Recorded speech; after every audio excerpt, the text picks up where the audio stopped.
Hello students. Kuldeep sir के नाम से इस यूट्यूब चैनल में आपका एक बार फिर से स्वागत है। वीडियो की अगली कड़ी में हम फिर और कुछ एमसीक्यू वीडियोस लेके आए हैं, जिसके अंदर हम आगे देखते हैं क्वेश्चंस एमसीक्यू। सबसे पहले एमसीक्यू रहता है, a nurse is teaching a postmortem woman how to bath her newborn. एक नर्स टीच कर रही है पोस्टमार्टम वुमेन को। पोस्टमार्टम पार्टम का मतलब यानी कि जिसने क्या कर दिया, अपने बच्चे को जन्म दे दिया है। लेबर के बाद का प्रोसेस रहेगा ये, बाद का टाइम पीरियड। तो एक लेडी जिसका डिलीवरी हो चुका है, डिलीवरी होने के बाद अब वो अपने बच्चे को, जो अपना न्यू बॉर्न बेबी है ना, जो अभी अभी नया नया जन्मा है, उसको कैसे बात करवाएगी उसके बारे में टीच करना है। The nurse provide which instruction to the mother. Nurse जो है वो कौन सा इंस्ट्रक्शन जो है मदर को देगी। सेलेक्ट ऑल दैट अप्लाई, इन सभी में से सिलेक्ट करना है आपने। Spot the newborn's body at all time, बच्चे की बॉडी को सभी टाइम तक स्पॉट करें ऐसा। Clean the eye discharge using a wet cotton ball. Wet cotton नहीं, वेट वेट का मतलब गीला कॉटन को काम में लेते हुए उसका आई डिस्चार्ज जो उसको क्लीन करेगी।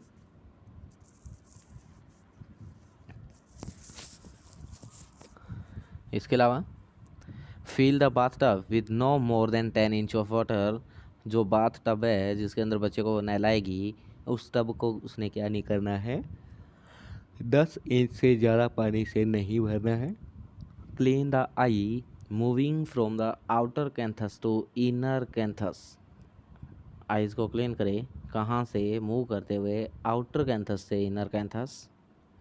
And cover the newborn body except for the part being washed और रिंस। यानी कि वो क्या करेगी, न्यूबॉर्न की बॉडी को कवर कर दे, किसके अलावा, जिस पार्ट को उसने वॉश किया है या रिंस किया है उस पार्ट के अलावा बाकी सारी बॉडी को वो क्या कर दे, कवर कर दे, है ना। तो क्या आंसर होना चाहिए। और छठा ऑप्शन है, begin the bath with the face. Face से वो क्या करे, लाना शुरू करे, बच्चे को बाथ देना शुरू करे। And clean the newborn diaper area next. शुरुआत में वो क्या करे, फेस से वॉश करना शुरू करे, बात करना शुरू करे, और उसके बाद में नेक्स्ट वो क्या करे, डायपर वाला एरिया जो है न्यूबॉर्न का, वो क्या करे, वो क्लीन करे।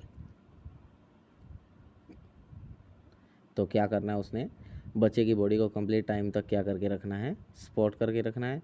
इसके अलावा बच्चे को आई डिस्चार्ज जो है उसको कॉटन बाल के साथ क्लियर करे, और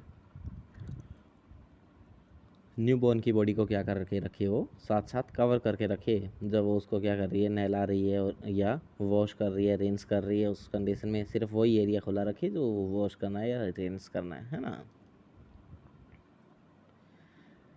तो next, a nurse review the arterial blood gas result. एक नर्स एबीजी रिजल्ट देख रही है, उसने देखा कि पीएच जो है वो कितनी है, 7.30 है। पीसीओ2 50 mmHg है। बाइकार्बोनेट 22 मिली इक्विवेलेंट पर लीटर है।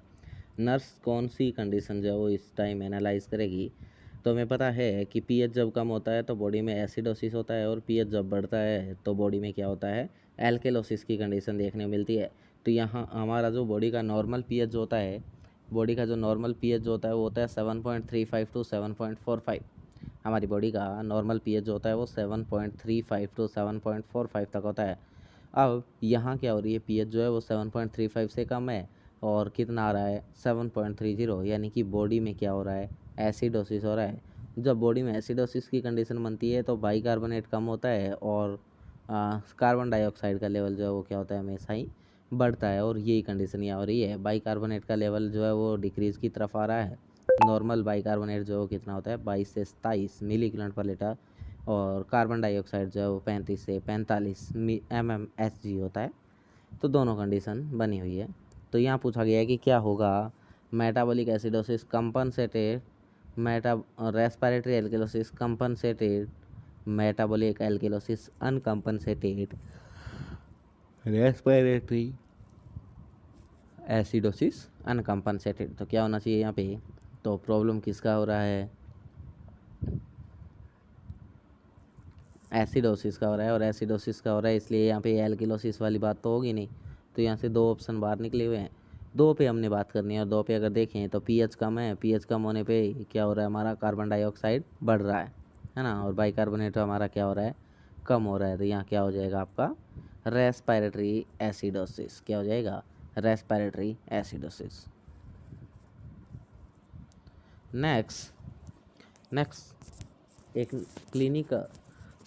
Clinic nurse prepare to develop a diabetic teaching programme. एक क्लिनिक नर्स क्या कर रही है, डायबिटीज़ टीचिंग प्रोग्राम जो है वो तैयार कर रही है ना। To meet the client need, the nurse should first, client की ज़रूरत के हिसाब से, उसकी आवश्यकता के अनुसार से उसको सबसे पहले क्या मिलना चाहिए। Assess the client functional ability, client की फंक्शनल एबिलिटी को असेस करना है। Ensure the insurance will pay for participation in programme, क्या पेशेंट का पार्टिसिपेशन इंश्योरेंस जो है वो पे हो चुका है पार्टिसिपेशन के लिए प्रोग्राम के अंदर। या discuss the focus of the programme with the multidisciplinary team, यानी कि क्या करना है, discuss the focus of the programme, जो प्रोग्राम हो रहा है ना उस पर क्या फोकस है उसके बारे में डिस्कस करना है हमने किसके साथ में, मल्टी डिसिप्लिनरी टीम के साथ में। And include everyone who come into the clinic in the teaching sessions, और क्या करना हमें, इंक्लूड everyone है ना who comes into the clinic, कि जो प्रत्येक जो है वो जो है क्लिनिक पे आ रहा है ना, उसके बारे में उनको हम क्या करें, इंक्लूड करें टीचिंग सेशन के अंदर। तो क्या करना है हमें, तो एसेस करनी है क्लाइंट की फंक्शनल एबिलिटी। सबसे पहले क्लाइंट को एसेस करें। Next, a client with active tuberculosis, एक क्लाइंट जो है वो टीबी के साथ में है, एक्टिव ट्यूबरकुलोसिस का पेशेंट है, एडमिट हुआ है, मेडिकल सर्जिकल यूनिट के अंदर है। When planning A bed assignment the nurse, यानी कि जब क्या किया जा रहा है, उसका बेड असाइन करने के लिए प्लान किया जा रहा है, तो नर्स क्या करेगी, place the client in a private well ventilated room, client को प्राइवेट रूम में वेल वेंटिलेटेड रूम में रखेगी। Tell the admitting office to send the client to the intensive care unit, जो है क्लाइंट जो है उसको क्या करेगी, टेल द एडमिटिंग ऑफिस, यानी कि एडमिटिंग ऑफिस के अंदर कॉल करेगी और क्लाइंट को वहाँ पे भेज देगी आईसीयू के लिए। assign the client to a room with another client and place a strict hand washing, क्या करेगी, असाइन जो है क्लाइंट को क्या करेगी, असाइन करेगी जो है दूसरे रूम के लिए, दूसरे क्लाइंट के साथ में रखने के लिए, और स्ट्रिक्ट हैंड वॉशिंग का साइन जो है वो डोर के बाहर में प्लेस कर देगी। तो हैंड वॉशिंग का तो टीबी के साथ में कोई रोल ही नहीं है, टीबी तो ड्रॉपलेट इन्फेक्शन से फैलता है ना। assign the client to a room with another client because IV antibiotic will be administer, और क्या करेगी, दूसरे क्लाइंट के साथ में तो उसको रख देगी दूसरे रूम की में क्लाइंट के साथ में, बट वहाँ पे क्या करेगी, क्योंकि क्या करना है या जो है इस पेशेंट को क्या करना होगा, इंट्रावीनस एंटीबायोटिक्स एडमिनिस्टर करने होते हैं। तो क्या करना होगा, place the client in private well ventilated room, client को प्राइवेट वेल वेंटिलेटेड रूम के अंदर हमें क्या करना पड़ेगा, प्लेस करना पड़ेगा। Next, the nurse instruct a client receiving external radiation therapy about skin care, एक नर्स क्या कर रही है, इंस्ट्रक्ट कर रही है क्लाइंट को रिसीव करने के लिए external radiation therapy about skin care के बारे में। Which statement by the client indicate an understanding of the instruction select all that apply, यानी कि क्या है, एक नर्स इंस्ट्रक्ट कर रही है क्लाइंट को कि तुम्हें क्या जो है स्किन केयर के बारे में उसको बता रही है कि तुम क्या कर रहे हो, एक्सटर्नल रेडिएशन थेरेपी ले रहे हो, तो इसलिए तुम्हें क्या करना है, स्किन केयर के बारे में उसको बता रहे हो कैसे कैसे वो स्किन की केयर करे। Which statement by the client indicate an understanding of the instruction, कौन सा इंस्ट्रक्शन जो है, कौन सी स्टेटमेंट जो है, which statement by the client indicate, कौन सी स्टेटमेंट इंडिकेट कर रही है कि क्लाइंट जो है वो इंडिकेट कर रहा है कि वो इंस्ट्रक्शन समझ चुका है, अंडरस्टैंड हो गया, select all that apply. I can lie in the sun as long as I limit the time to 2 hours daily, यानी कि पेशेंट कह रहा है कि आई कैन लाई, मैं लेट सकता हूँ, रह सकता हूँ, in the sun as long as I limit the time, यानी कि मैं लंबे से लंबे टाइम तक, लगभग डेली 2 घंटे तक क्या कर सकता हूँ, अपने जो है धूप के अंदर लेट सकता हूँ। I should wear snug cloth to spot the irradiated skin area, यानी कि जो है जो मेरा इरेडिएटेड स्किन एरिया जो है ना, उसके ऊपर मैं क्या करूँगा, मेरी क्लॉथिंग्स को अच्छे से पहनूँगा। I should wash the irradiated area gently each time each day with a mild soap and water, क्या मुझे जो मेरा इरेडिएटेड जो एरिया जो है उसको धीरे धीरे हल्के हल्के हाथ से प्रत्येक दिन माइल्ड सोप एंड वाटर के साथ में वॉश कर लेना चाहिए। एंड आफ्टर बाथिंग, नहाने के बाद, I should dry the area, मैं क्या कर लूँगा, मेरे एरिया को ड्राई कर लूँगा with a patting motion using a clean soft towel, यानी कि क्लीन सॉफ्ट टॉवल को काम में लेते हुए मैं क्या कर लूँगा, नहाने के बाद में अपना जो एरिया है उसको क्या कर लेना चाहिए, मुझे अवश्य ड्राई कर लेना चाहिए। या I should avoid the use of powder lotion cream on the skin area being irradiated, जिस एरिया पे क्या है, जहाँ पे रेडनेस अगर आ रही है, जो इरेडिएटेड टाइप का एरिया है, उस पर क्या कर लूँ, कोई भी पाउडर लोशन क्रीम का यूज़ नहीं करूँगा। तो क्या इंस्ट्रक्शन करना है उसको, तो आपने बताना है उसको। और एक ऑप्शन और रहता है, I should avoid removing the marking on the skin when bathing until the entire course of radiation is complete, और मुझे क्या कर लेना है, I should avoid removing the marking, यानी कि मुझे क्या कर लेना चाहिए, अवश्य ही बचना चाहिए रिमूव कर हटा देने से जो मार्क्स जो स्किन के ऊपर जो वो लगाए गए हैं, जब तक क्या नहीं हो जाए, ये रेडिएशन कोर्स कंप्लीट नहीं हो जाए, तब तक जो मेरी स्किन के ऊपर जो मार्किंग है उसको मैंने बाथिंग के टाइम नहीं हटाना चाहिए, है ना। तो क्या करना उसने, तो जो इरेडिएटेड एरिया है उसको वो क्या करे, प्रत्येक दिन माइल्ड सोप और वाटर के साथ वॉश करे। इसके अलावा क्या करे, आफ्टर बॉथिंग, नहाने के बाद उसने क्या करना है, सॉफ्ट टॉवल को लेते हुए धीरे धीरे जेंटल मोशन में वो क्या करे, अपना एरिया जो है उसको ड्राई करे। एंड शुड, उसने क्या करना है, अवॉइड करना है कि जो रेडिएटेड टाइप का जो एरिया है उस पर पाउडर लोशन क्रीम आदि का यूज़ ना करें। और इसके अलावा क्या करना है, जब तक कोर्स कंप्लीट ना हो जाए तब तक उसने स्किन के ऊपर से जो मार्किंग है बाथिंग के टाइम वो हटाना अवॉइड कर देना है ना। Next, the nurse is assessing the leg pain of a client who has just undergone right femoral popliteal artery bypass grafting। एक नर्स असेस कर रही है एक पेशेंट को, जिस पेशेंट को लेग के अंदर पेन हो रहा है, क्लाइंट जो है वो क्या, और जस्ट अभी अभी क्या हुआ है, right femoral popliteal artery bypass grafting के अंदर गया है, right femoral popliteal artery bypass grafting में गया है।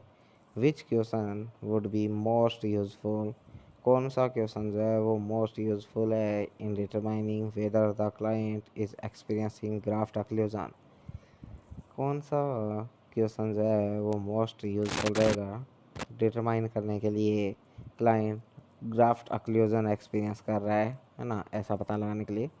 Can you describe what the pain feel like, क्या तुम मुझे बता सकते हो कि जो तुम्हें दर्द हो रहा है वो कैसा है।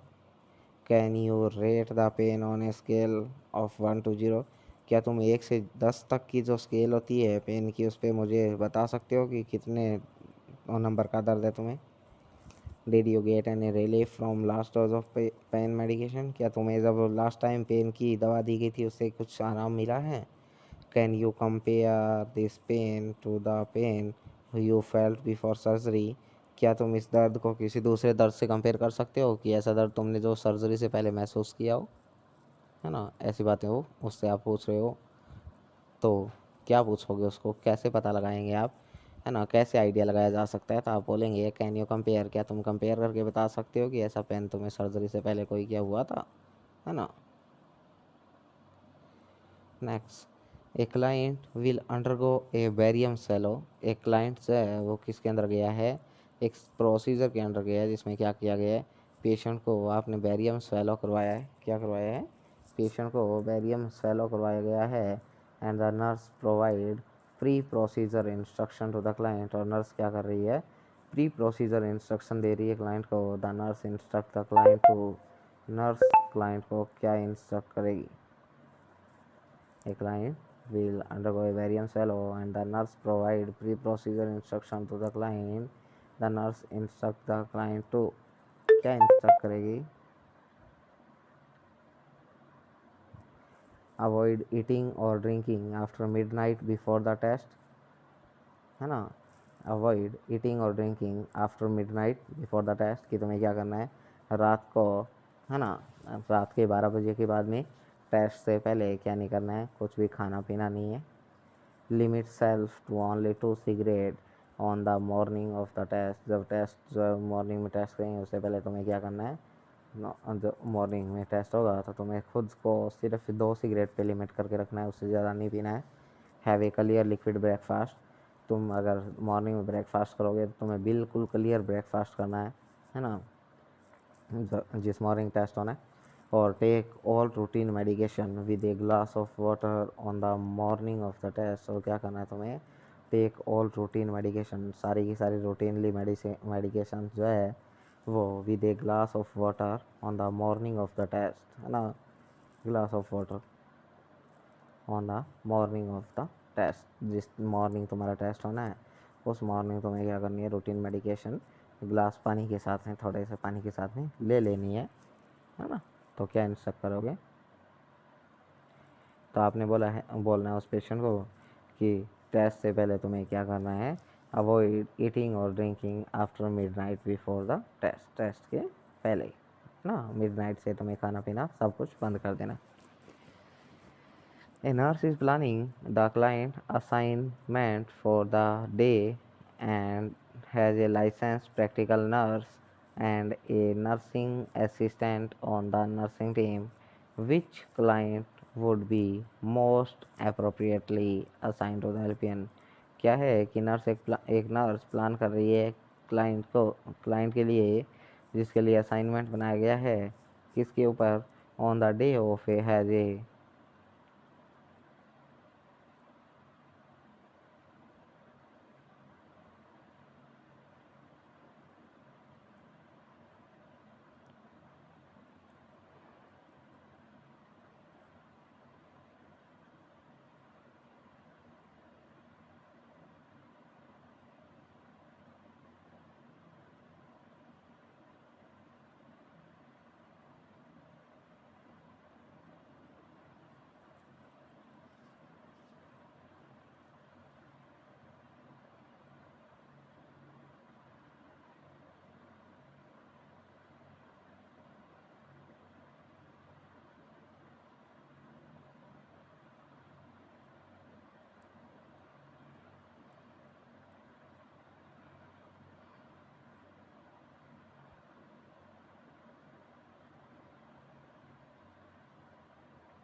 The home care nurse is caring for a client who has just been discharged from the hospital after implantation. क्या हुआ कि एक होम केयर नर्स जो है वो केयर कर रही है क्लाइंट की, जो क्या हुआ अभी अभी डिस्चार्ज हुआ हॉस्पिटल से इम्प्लांटेशन के बाद में, परमानेंट पेसमेकर लग गया उसको। Priority nursing action to maintain a safe environment for the client would be to assess the client's home for the presence of, क्या है कि एक होम केयर नर्स जो है वो केयर कर रही है क्लाइंट की, और क्लाइंट जो है अभी अभी डिस्चार्ज हुआ है हॉस्पिटल से डिस्चार्ज हुआ है किसके बाद में, इम्प्लांटेशन के बाद में। किसका इम्प्लांटेशन, परमानेंट पेसमेकर का। प्रायोरिटी नर्सिंग एक्शन क्या होगा इस पेशेंट के लिए सेफ़ इन्वायरमेंट मेंटेन करने के लिए, सेफ इन्वायरमेंट मेंटेन करने के लिए एंड के लिए for the client would be to assess the client home for the presence of hair dryer, है ना, यानी कि कौन सी चीज़ अगर क्लाइंट के पास में प्रेजेंट है तो उसके लिए असेस करना होगा अपने सेफ इन्वायरमेंट मेंटेन करने के लिए hair dryer, electric blankets, electric toothbrush, electrical item that have strong electrical current और मैग्नेटिक फील्ड। तो क्या किसके लिए, है ना, तो इलेक्ट्रिकल आइटम जिनके अंदर क्या है स्ट्रॉन्ग इलेक्ट्रिकल करंट है और मैग्नेटिक फील्ड डेवलप करते हैं, ऐसे इंस्ट्रूमेंट से पेशेंट को बचा के रखना है ना।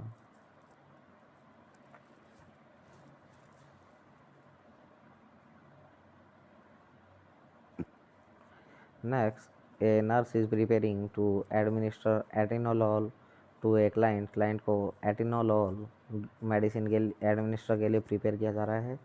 The nurse check which of the following before administering the medication. Nurse check कर रही है कि उसको मेडिसिन से पहले, है ना, nurse check which of the following before administering the medication, क्या मेडिसिन उसको पहले एडमिनिस्टर की जानी चाहिए, इसके लिए नर्स जो है वो चेक कर रही है।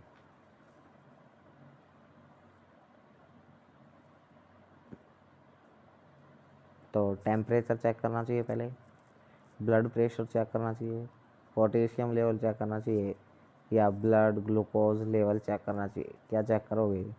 एटिनोलॉल ड्रग एडमिनिस्टर करने जा रही है किसी पेशेंट को। Atenolol is a beta blocker category drugs, है ना, बीटा ब्लॉकर कैटेगरी ड्रग रहती है। तो ये जब आप देने जा रही हो तो उससे पहले नर्स क्या चेक करेगी? Temperature, blood pressure, potassium and blood glucose level. तो क्या करना है आपने? ब्लड प्रेशर चेक करना है। क्या करना है? ब्लड प्रेशर, है ना। A client with right-sided weakness need to learn how to use a cane for home maintenance of mobility. The nurse should teach the client to position the cane by holding it with the, यानी कि एक patient है जिसको right side का weakness हो रखा है ना, या बोल सकते हो राइट साइडेड हेमिप्लेजिया की कंडीशन बनी हुई है ना, और वो क्या कर रहा है, जो अपनी बॉडी का अपने लिए अपने घर पे जो है मोबिलिटी को मेंटेन करने के लिए क्या कर रहा है, केन को यूज़ करने के लिए सीख रहा है।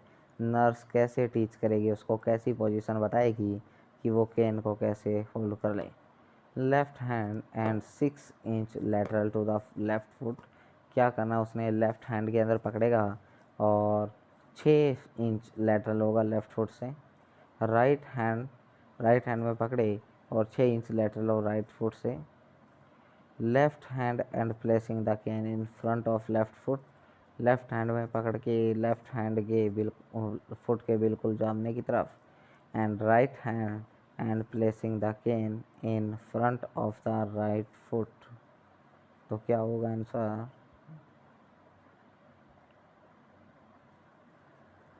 तो लेफ्ट हैंड के अंदर पकड़ेगा और 6 इंच लेटरल होना चाहिए किससे? लेफ्ट फुट से। नेक्स्ट फिर एक क्वेश्चन है, एक nurse is caring for a client with hypertension. एक नर्स क्या कर रही है? क्लाइंट को केयर कर रही है ना, हाइपरटेंशन के साथ में टॉर्सेमाइड चल रहा है, पेशेंट को 5 mg और ले रहा है daily. Which of the following would indicate to the nurse that the client might be experiencing an adverse effect related to the medication, है ना। तो जो है क्या होगा, कौन सा एडवर्स इफेक्ट जो है आपको मेडिसिन से रिलेटेड देखने मिलेगा? क्लोराइड लेवल 98 मिलीग्राम पर लीटर, सोडियम लेवल 135 मिलीग्राम पर लीटर, पोटेशियम लेवल 3.1 मिलीग्राम पर litre, blood urea nitrogen 15 mg पर रियल। तो क्या होगा? पोटेशियम, है ना, हाइपोकैलेमिया शो करेगा। Next,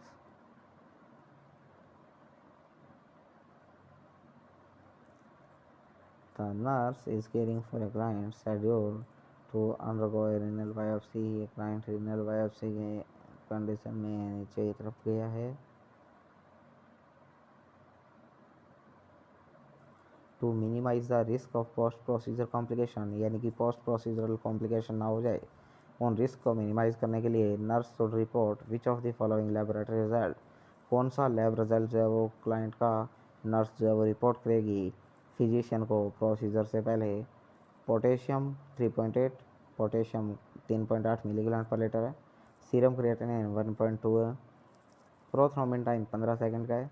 and blood urine nitrogen 18 mg पर DL का है। तो क्या किसके लिए बताएगी वो? तो जो प्रोथ्रोम्बिन टाइम जो है वो क्या हो रखा है, थोड़ा बड़ा हुआ है, 15 सेकंड तक है, ब्लीडिंग के चांस है। इस कंडीशन में यहाँ पे क्या होगा, इन्फॉर्म करना होगा। तो ये आपका आज का MCQ सेशन था, MCQ क्लास थी। इसी तरीके की नई नई वीडियो क्लासेस से देखने के लिए हमारे चैनल से जुड़े रहिएगा। चैनल को लाइक, शेयर एंड सब्सक्राइब ज़रूर कर दीजिएगा। और इसी तरीके के बेहतरीन MCQ हम आगे से आगे लेकर आते रहेंगे। धन्यवाद। Thank you.